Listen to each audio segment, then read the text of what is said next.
Here's another old SPI one that I managed to scrounge up. Um, Unlike some of my other ones, this one actually is a historical treatment. Um, I just did an unboxing on Napoleon's Last Battles too, so the past two SPI games I've picked up have been historical as opposed to sci-fi, fantasy, or old history. This one I was interested in because I'm interested in World War One, and wanted to see some of the early treatments of the Eastern Front World War One battles. This particular quad contains the Serbia-Galicia, von Hindenburg in Poland, the Brusilov offensive, and Caporetto, which is debatable whether that's actually, whether you consider that East Front.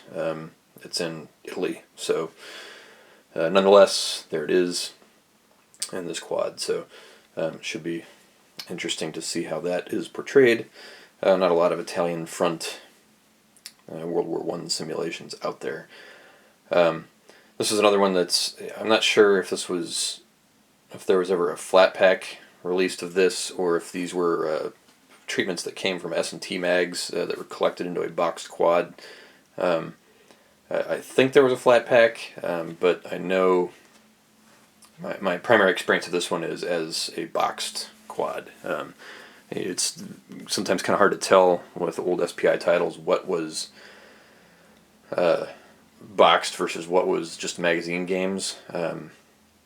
It looks to me like for most of their S&T titles, a number of them were boxed at some point, or boxed versions of S&T games were released. I'm thinking of Casino, for example.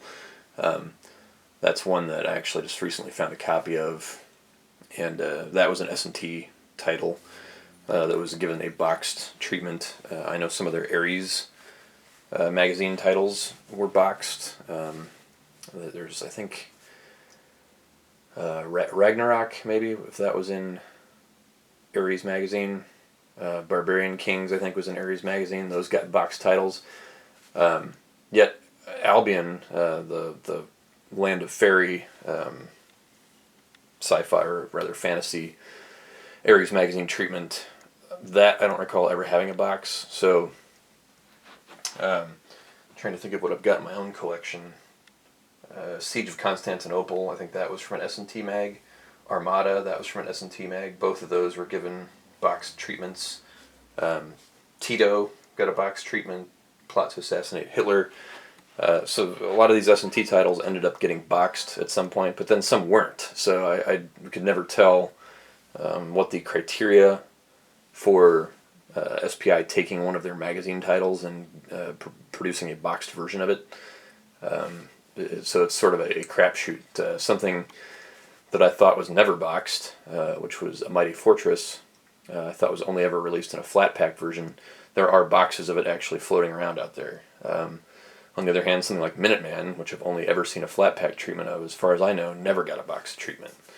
And all these games were released in the mid to late 70s, and darned if I can find any kind of consistency with when they were putting stuff out in boxes versus flat packs versus magazines. My personal preference when collecting is for boxed copies. I happen to like how boxes look on the shelves. As you can see, I pull back to my current collection.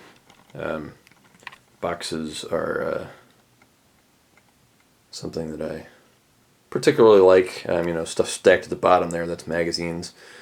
Magazines just don't look as good on a shelf. And flat packs, you end up with, I've got one flat pack there. That's A Mighty Fortress sitting on top of Magic Realm. Fortunately, it's about the same size as Magic Realm, but the flat packs just don't look particularly good on the shelf. So I tend to prefer boxes. I've got all the SPI boxes lined up there. And then, over to GMT. There's something, I like. I also collect books, and these just remind me of tidy bookshelves of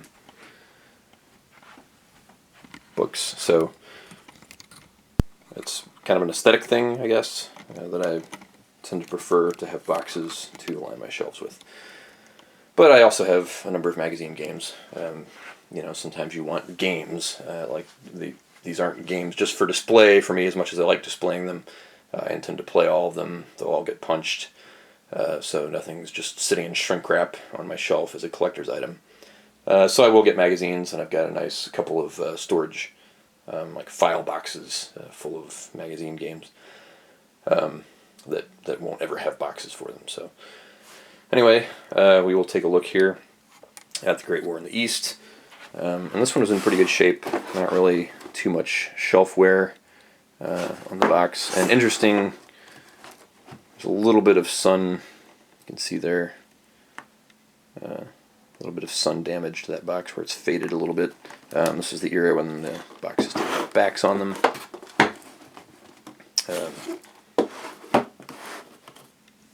But otherwise in good shape, no blown corners or anything like that, so I always like to see that. And here is the rules. And this is one where they include 2 copies of the rules, which is nice. And they probably did that because the rules are very short. And they do, like they did in that era, there's an errata sheet included. I don't know if these were included in the first printing of the game or if this was something that showed up in later printings. I think, in this era, they were able to do this kind of stuff in the first printing because they would get the rules back and say, here was the errata that we didn't catch, so we can just do a quick mock-up on these and run them off, on a copier, or perhaps, this looks like it was actually printed as opposed to run off in a mimeograph, which is something that you would have seen being used in the 70s. But yeah, short rules. You got 8 pages of rules, and that last page is all charts and tables. So nice to see 2 rules books. And it also makes mention of Tannenberg here, which is released as a standalone game. I think Tannenberg was an S&T title, but it also got a boxed treatment, much the same way that the Art of Siege quad had the Siege of Constantinople added as sort of the 5th game of that quad. Well, here Tannenberg is kind of the 5th game of the Great War in the East quad. And so those are the series rules, and then each game will have its own exclusive rules, which are even shorter. These are literally just a fold-over sheet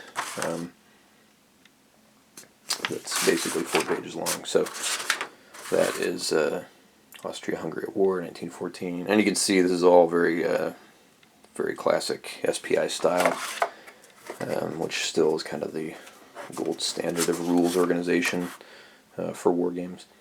Here's the Warsaw Lodz campaign. This one's a little longer, and this has, interesting, it's got von Hindenburg in Poland. I can insert hidden unit display. Yeah, in fact, the Warsaw Lodz campaign is von Hindenburg in Poland.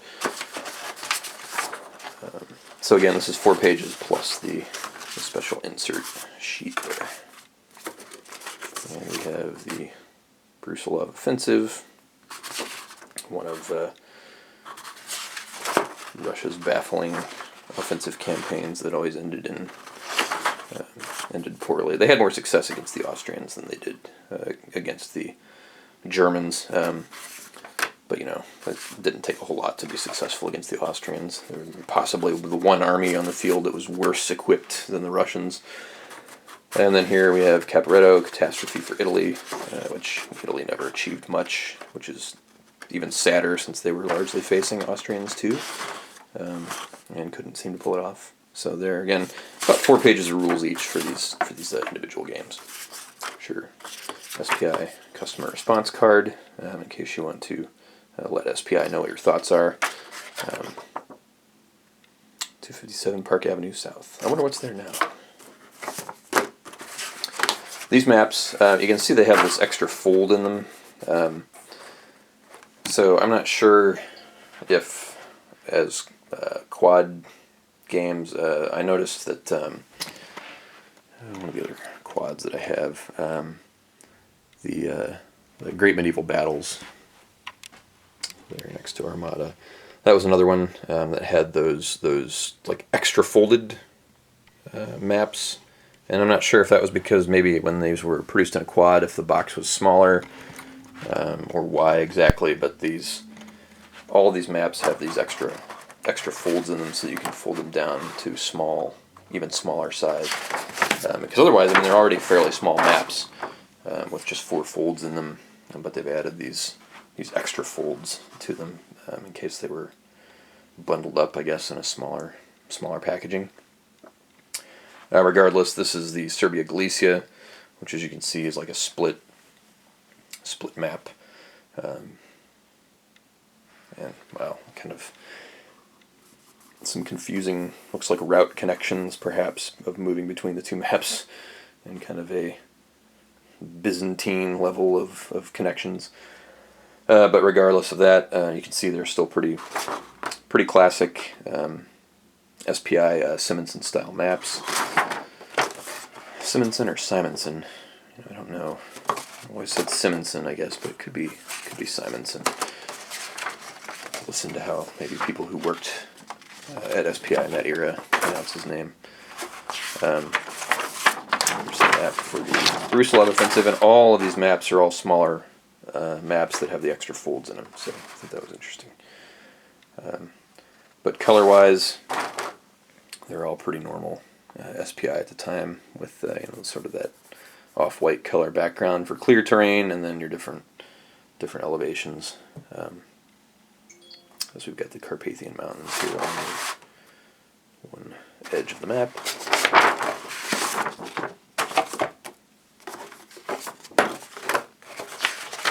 And these are all that good classic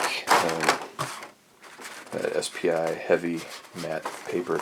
In fact, this is actually seems slightly less matte finish than some SPI maps. There's almost a little sheen to this as opposed to a lot of the SPI maps I remember. Nonetheless, they're still the printing quality and paper stock quality still the best there is, I think, on maps. Victory Games had those great heavy stock maps, but they were much poochier than this. They did not fold as well, or folded too well, I guess. It's something different, and the print quality, the color quality, was never as good on the VG maps as it is on the SPI maps. Now, I think the SPI maps had fewer color variations than the Victory Games maps did, but their printing was better. The Victory Games maps, you could run the risk of the colors being offset slightly, which makes for a slightly uglier looking map, although you get some higher contrast from them. But yeah, I've yet to see anything that really matches just the feeling of durability that the old SPI maps have. And in terms of fancy materials used in a map, or expensive or antiqued feeling maps, obviously your Clash of Arms maps are those really great textured, often brilliantly colored and illustrated maps. So the Clash of Arms has always had the prettiest maps and the greatest tactile feeling for those maps. But just in terms of good old-fashioned durability and quality of paper and imagery, it's just hard to beat SPI. There's the last map, Caporetto in Italy, and not a lot of color variation on that one, since you're basically looking at mountains on one side and then flat plains to swamps to the Adriatic on the other. So there's all the maps, all of them very small, true quad game. And then here are the counter sheets, and I think somebody separated these. They were, like most of the SPI games of the era, were connected together in a fold over. I don't know if these were the two that were actually connected to each other, but you can see where somebody has sliced off the sheets there. So these are split up by quads. So you've got the Serbia Galicia counter sheet, which you can see is all the classic matte finished SPI counters. Simple, elegant design, although that's a little hard to read the color strip there across the text. Harder to read on the gray than it is on the brown ones. There we go. That's Serbia, Galicia, and these are all double-sided counters. Hindenburg and Poland, all very similar, looking to each other, all grays and browns. Since there's no French involved here, you don't have any blues showing up, or greens or anything like that. It's all going to be, oops, that's upside down. It's the Brusilov offensive, so you get your Russians and your Germans. And interesting here, actually, the Germans are a light gray, and the Austro-Hungarians are the dark gray. Usually, in most World War I games, the Austro-Hungarians are white, and the Germans are some form of either light gray, dark gray, or what they call that field gray, which has that sort of greenish hue to it. And last, we've got Caporetto here. And there you've got Italians, who are shown as yellow here. Usually Italians are some form of brown, but here they've gone with more of a mustard color. And Austro-Hungarians, and there are some Germans there in Caporetto. And then looks like the person who sold this made copies of all the counter sheets, which is kind of nice. Although, you know, with Board Game Geek now, you've usually got scans of counter sheets available. And it seems like there are, oh yeah, front and back.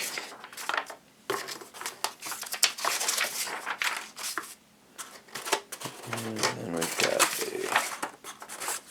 a old SPI newsletter. It's always cool to read this because you can see what games were coming out or were already out that people could buy, and then you can see the awesome prices for some of this stuff. And you get John Carter, $20. Army Group South, Armada, $12. Actually, you can get Armada for about that price today. That's one that is not advanced significantly in terms of price. And then this was interesting. In this one, and you can see somebody inexplicably highlighted like 2 paragraphs of the historical background thing, and there's no other highlighting anywhere else in the game, so somebody must have quickly run out of patience reading this. But it's nice to see. I mean, just look at this, like, dense, just lengthy historical notes. I mean, just like that's not a small amount of effort to print something this lengthy and detailed. So I thought that was pretty cool. That's 16 pages of historical notes, for a simple quad game. So I thought that was pretty cool. And then you've got, of course, your giant cheap SPI die and a counter tray there, typical for SPI. And there we have the Great War in the East quad. A pretty nice copy of it, and we'll look forward to giving those a try.